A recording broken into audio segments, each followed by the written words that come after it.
The big thing that I think that separated me from everyone else around me at the time was my commitment level. Success can be measured, obviously, because we measure it. The Olympics are going on right now. There's gold, silver, and bronze medals. The national championships are going on. There's 7 place winners. There's very little that separates the lowest place to the top place. And what separates people in achievement, I think, is commitment.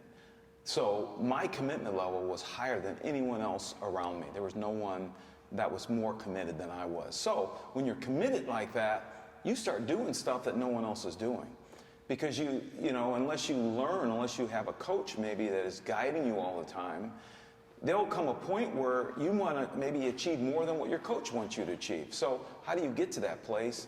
You've got to be committed to the goal, and you're going to achieve it no matter what. And that's what I see. So the big difference with me was my commitment. My commitment was way more than anyone else around me at the time. And then with that commitment drew me into having high goals. You know, my goals were higher than anyone else at the time. When I went into college, I wanted to be a 4-time national champion before it had ever been done before. My coaches thought it was an unrealistic goal, but I didn't care. When I had that goal, then I set my commitment level to achieving that goal. So I was training harder than everyone else. I was doing more than anyone else around me. And when I saw someone else working hard, I felt like I had to work harder than that person. And it just kept going on and on for there.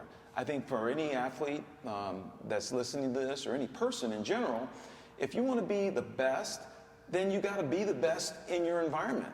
And then if you want to be better than that, you've got to go to a bigger environment, and you got to work to be the best in that environment.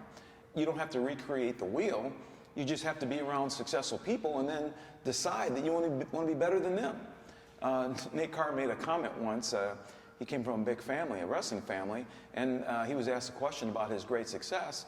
He said, I wasn't really trying to be, you know, the best wrestler in the nation. I just want to be the best in my family. You know, he had a brother that was the youngest Olympian ever at age 16, and he had other brothers who were very successful. So he had those role models right in his own house. So what I'm saying is, you got to be better than the people around you. That's how you get started.